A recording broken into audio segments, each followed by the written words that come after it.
একটা শব্দও বলা যাবে না, একটু চুপ করে সুযোগ করে দিতে হবে। রক্তের উপরে দাঁড়িয়ে আছে বাংলাদেশ, সুতরাং আমাদের সবাই সহনশীল মনোভাব দেখাতে হবে ইনশাআল্লাহ। আসসালামু আলাইকুম ওয়া রাহমাতুল্লাহি ওয়া বারাকাতুহু। আসসালামু ওয়া রাহমাতুল্লাহি ওয়া বারাকাতুহু। আলহামদুলিল্লাহ, আল্লাহ তাবারক ওয়া তাআলার দরবারে লাখ কোটি শুকরিয়া জ্ঞাপন করছি, যিনি আমাদেরকে ঐতিহ্যধন্য বাণিজ্যালয় বাংলাদেশের পরিচিত একটি নাম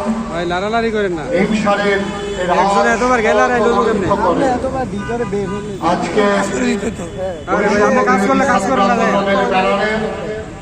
ছাত্রদেরকে সমন্বয়কদেরকে সংগঠিত করা এবং যারা জীবন দিলেন তাদের রূহের মাগফিরাত কামনায় এবং যারা মৃত্যুর সাথে পাঞ্জা লড়ছেন হাসপাতালের বেডে তাদের সুস্থতা কামনায় আজকের দোয়া আয়োজনের সম্মানিত সভাপতি, উপস্থিত রাজনৈতিক নেতৃবৃন্দ, আপামর জনতা, আমার কলিজার হৃদয়ের গভীরতম প্রদেশে যাদের জায়গা, সমন্বয় থেকে শুরু করে আপামর ছাত্র জনতা, ছাত্র এবং ছাত্রীরা, সম্মানিত উপস্থিতি, বাংলাদেশের এই প্রেক্ষাপটে ধৈর্য ধরে ঘন্টার পর ঘন্টা কথা শোনার মতো সময় এখন আমাদের আর নাই। আমরা দীর্ঘদিন ধরে যে কথাগুলো বলেছি, আজকে সেই কথাগুলোকে আমাদের দায়িত্ব হচ্ছে কথার মাঝে কথাকে হারিয়ে না দিতে দিয়ে সেই কথাগুলোর বাস্তবায়ন করা, এটাই হচ্ছে আমাদের 1 নম্বর দায়িত্ব।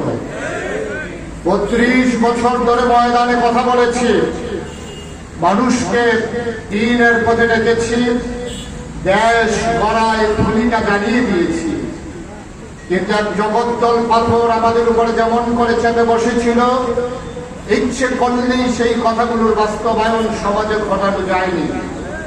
বারবার রাজনৈতিক নেতৃবৃন্দ অনেক চেষ্টার পরে, রক্তক্ষয়ী সংঘর্ষের পরে, ওই বাতিল শক্তির রক্তচক্ষুকে উপেক্ষা করে এই বাংলাদেশের স্বাধীনতার সূর্যটিকে হাতের মুঠোয় আনা কোনোভাবেই সম্ভব হয়নি। আমার আপামর ছাত্র জনতা, আমার এই কোমলমতি শিক্ষার্থীরা, তারা বাংলাদেশের 56,000 বর্গ মাইলে 18 কোটি মানুষের মুখে কেমন করে হাসি ফুটাতে হয়, টেকনাফ থেকে তেঁতুলিয়া, রূপসা থেকে পাথুরিয়া কেমন করে আনন্দের হিল্লোল বহিয়ে দিতে হয়, আবু সাইদ তার জীবন দেওয়ার মাধ্যমে, মুগ্ধতার জীবন দেওয়ার মাধ্যমে, আর এই বাংলাদেশের সবচেয়ে বড় রাজপথ চিটাগং থেকে ঢাকার এই রাজপথকে রক্তে রঞ্জিত করে দিয়ে আমার কুমিল্লার বীর সেনানী ছাত্র জনতা দেখিয়ে দিয়েছে কেমন করে স্বাধীনতার রক্তের সন্ধানীকে আমার ছাত্ররা দেখিয়ে দিয়েছে কেমন করে সমাজের বৈষম্য দূর করে দিতে হয়। আমার ছাত্র জনতা দেখিয়ে দিয়েছে জগদ্দল পাথরের মতো চাপার জেলে বসা এই সংবিধানকে কেমন করে বিদায় দিতে হয়, পালিয়ে গেলে বন্ধ করে দিতে হয়। ছাত্র জনতা রক্তের বিনিময়ে প্রমাণ করে দিয়েছে। সুতরাং কথার মাঝে নিজেকে আবদ্ধ করে রাখা যাবে না। আমরা সেই 53 বছরের স্বাধীন দেশে আমার যারা নতুন করে ভোটার হয়েছে, 15 বছর ধরে তারা ভোট কাকে বলে, ভোট কেমন করে দেওয়া লাগে, তারা সেই ভোটের স্বাদ গ্রহণ করতে পারেনি, তারা স্বাধীনভাবে কথা বলতে পারেনি, তারা মন খুলে হাসতে পারেনি। এজন্য কবিতা রচনা করেছেন, ধরা যাবে না, ছোঁয়া যাবে না, বলা যাবে না কথা, রক্ত দিয়ে কিনেছিলাম আজব স্বাধীনতা। দেশে আমরা বাস করতে চাই না। এই আন্দোলন কোটা বিরোধী আন্দোলন, আমার সমন্বয়করা বলে দিয়েছেন এই আন্দোলন কোটা বিরোধী আন্দোলন নয়, এই কোটা, এই আন্দোলন সমস্ত বৈষম্যের বিরুদ্ধে আন্দোলন। একজন পরিশ্রম করে খাবার পাবে না, আরেকজন চাঁদাবাজি করে খাবার গ্রহণ করবে, এই বাংলাদেশে হতে দেওয়া হবে না।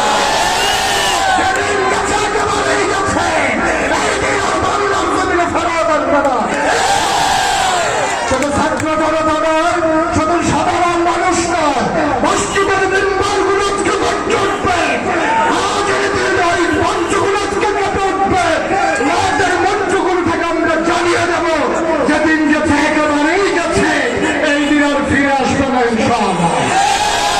আমরা এই দিনকে বঙ্গোপসাগরে নিক্ষেপ করে সকল বৈষম্যকে দূর করে দিয়ে আমরা স্বাধীন বাংলাদেশে সবাই মিলে এক প্রথম শ্রেণীর নাগরিক হিসাবে আমরা আমাদের পাওনা বুঝে নিতে চাই। ঠিক আছে? যেই পাওনা থেকে আমাদেরকে বঞ্চিত করা হয়েছিল, ছাত্র জনতা শিখিয়ে দিয়েছে কেমন করে বঞ্চনার স্বীকারোক্তি দিয়ে নিজের বুকের প্রজারক্ত দিয়ে স্বাধীনতা অর্জন করে রেখেছে, প্রমাণ করে দিয়েছে। আমরা যারা বয়সের ভারে রুজু হয়ে গেছি, আমরা যারা একটা প্রান্ত সীমায় চলে এসেছি, আমরা যেই প্রজন্মকে নিয়ে ভয় পেতাম, যারা ইন্টারনেটের মাধ্যমে মাঝে ঢুকে থাকে, যারা সোশ্যাল মিডিয়া নিয়ে নিজেরা পরেশান হয়ে থাকে, আমরা বোকার সঙ্গে বাস করেছিলাম। ইন্টারনেটের খারাপ দিকগুলো তারা বর্জন করে, সোশ্যাল মিডিয়া থেকে তাদের এই খারাপ জিনিসগুলো বর্জন করে, তারা কেমন করে নিজে উজ্জীবিত হওয়া লাগে সেখান থেকে তাই গ্রহণ করেছে। আমাদের ছোট্ট সোনামণিরা, আমার শিক্ষার্থীরা, তারা শুধুমাত্র বাংলাদেশের শিক্ষার্থী নয়, আজকে তারা বিশ্বময়ের সন্তান হিসেবে নিজেদেরকে প্রমাণ করে দিয়েছে। সুতরাং স্বাধীনতা অর্জন করা সহজ, কিন্তু এই স্বাধীনতা ধরে রাখা বড়ই কঠিন। আজকে আমরা দেখেছি যারা আগে চাঁদাবাজি করত, তারা যখন সময়ে অন্ধকার ওই রাতের মাঝে পালিয়ে গেছে, আর একদল সুযোগ সন্ধানী মানুষ পুরান বোতলে নতুন মদের মতো করে আবার চাঁদাবাজির পায় তারা করছে। আমরা জানিয়ে দিতে চাই, এই চাঁদাবাজ কোন দলে, কোন মতে, কোন গোষ্ঠীর আমরা দেখতে চাই না। সন্ত্রাসী সে যেই দলের হোক, চাঁদাবাদী হবে সেই যেই দলের হোক। সুতরাং একদল যাবে আরেক দল এসে চাঁদাবাদী করবে, এই বাংলাদেশের ছাত্র জনতার রক্তের উপরে এই খেলা আমরা খেলতে দেব না ইনশাআল্লাহ। আর যদি চাঁদাবাজের বলে নতুন চাঁদাবাজ আসে, দখলদারের বদলে নতুন দখলদার আসে, তাইলে প্রমাণ হবে আমার ছাত্র জনতার রক্ত বৃথা গেছে। ঠিক কিনা বলে? এই রক্ত বৃথা যেতে পারে না, এই রক্ত বৃথা যেতে দেওয়া হবে না। আমি শেষ পর্যায়ে শুধু কথাটুকুন বলতে চাই, কবি ফজলুল যেমন করে বলেছিলেন, কত যে আধার পর্য পড়ে ভোর হলো জানি না তা, নারঙ্গি বনে কমছে সবুজ পাতা, তোমারে তোমার সাত সাগরের জুয়ার এনেছে ফেলা, তবু তুমি জানলে না, তবু তুমি জানলে না। আসন জাগে উঠে, আসন গর্জে উঠে চিৎকার করে চালিয়ে দেন, আমরা ছিলাম, আমরা আছি, আমরাই থাকবো। সবার জন্য দোয়া করি, সবার কাছে দোয়া চাই। হৃদয়ে নিংড়ানো রক্তিম শুভেচ্ছা ছাত্র জনতার জন্য। নিজের গায়ের রক্ত দিয়েও এ ঋণ বাংলার মানুষ শোধ করতে পারবে না। ছাত্র জনতা যেই ঋণে আমাদেরকে আবদ্ধ করেছেন, আসুন সবাই মিলে আমরা আজকে দোয়া করি, সবাই মিলে আমরা আল্লাহর কাছে সাহায্য চাই। আল্লাহ যেন আমাদেরকে কবুল করে। আল্লাহুম্মা আমিন। সবাই দোয়া করি, আল্লাহুম্মা